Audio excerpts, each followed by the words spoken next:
India के बीचों बीच पहाड़ियों में छुपा हुआ एक गांव था जहां समय रुक सा गया था। 15 साल से ये गांव वीरान पड़ा था। गांव वाले जो कभी जिंदगी से भरपूर थे, गायब हो गए थे। कोई नहीं जानता था कि वो क्यों गए। जो भी रुका वो अपनी कहानी नहीं बता पाया। बस टूटी फूटी इमारतें और एक खौफनाक सन्नाटा बाकी रह गया था। गांव सिर्फ अपने डरावने नाम से जाना जाता था, भूतों का गांव। गांव वाले हवा में फुसफुसाहट की बातें करते थे।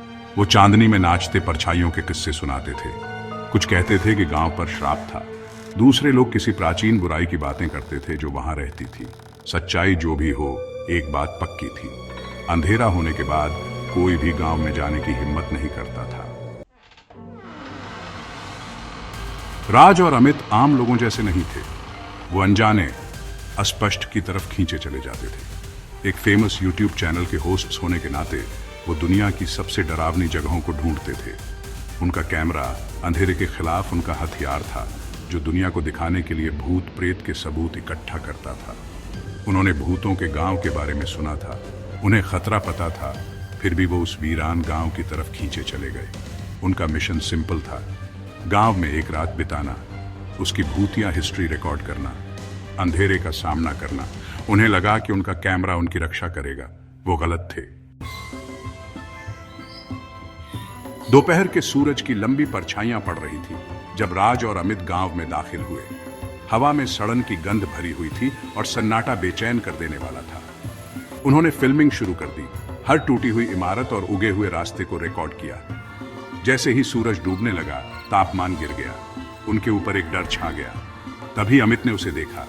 सफेद साड़ी में एक औरत उनकी तरफ पीठ किए एक टूटी फूटी घर की खिड़की में खड़ी थी।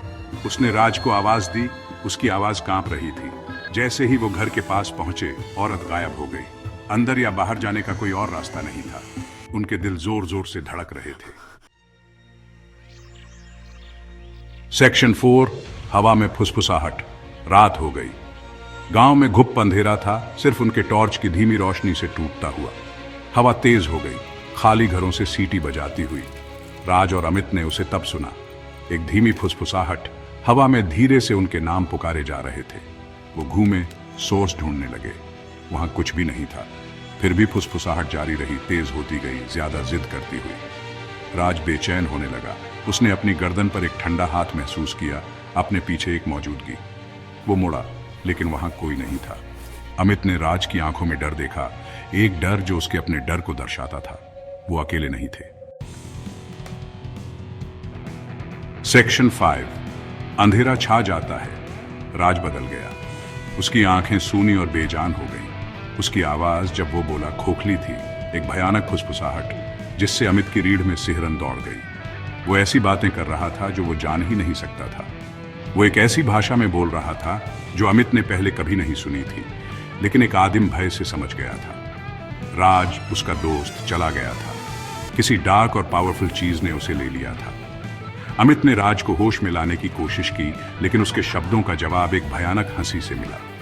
हंसी खाली गांव में गूंज उठी। एक ऐसी आवाज जो अमित के फेफड़ों से हवा चूस लेती हुई लग रही थी। वो तब जान गया कि उसे भागना होगा, उसे मदद लेनी होगी। सेक्शन 6, बेताब भागना। अमित भागा। उसने पीछे मुड़कर नहीं देखा। वो राज की हंसी को अपने पीछे गूंजते हुए सुन सकता था। उसे आगे बढ़ने के लिए उकसा रही थी। वो टूटती दीवारों और गिरे हुए पेड़ों से बचता हुआ भागा। उसका दिल जोर जोर से धड़क रहा था। गांव उसके चारों ओर सिमटता हुआ लग रहा था, अंधेरा एक जीवित सांस लेने वाली चीज। वो अपनी एड़ियों पर उसकी बर्फीली पकड़ महसूस कर सकता था। अपने कानों में उसकी ताना मारती हंसी सुन सकता था। वो गांव से बाहर निकलकर खुली सड़क की रिलेटिव सेफ्टी में आ गया। वो तब तक नहीं रुका जब तक वो मेन रोड पर नहीं पहुंच गया। उसके फेफड़े जल रहे थे। उसका शरीर डर से कांप रहा था। उसने धुंध और अंधेरे में डूबे गांव की तरफ देखा। वो जानता था कि वो उस हॉरर को कभी नहीं भूलेगा जो उसने देखा था। सेक्शन 7, आखिरी फ्रेम। अमित ने पुलिस को फोन किया। उन्हें उसकी बात पर यकीन नहीं हुआ। उन्होंने इसे एक प्रैंक, उसके यूट्यूब चैनल के लिए एक होक्स मानकर टाल दिया। लेकिन अमित सच्चाई जानता था। उसने भूतों के गांव में छिपे अंधेरे को देखा था। उसने उसे अपने दोस्त को निकलते देखा था। बाद में जब उन्होंने कैमरा इक्विपमेंट रिकवर किया तो उन्हें सिर्फ एक मेमोरी कार्ड सही सलामत मिला। फुटेज खौफनाक था।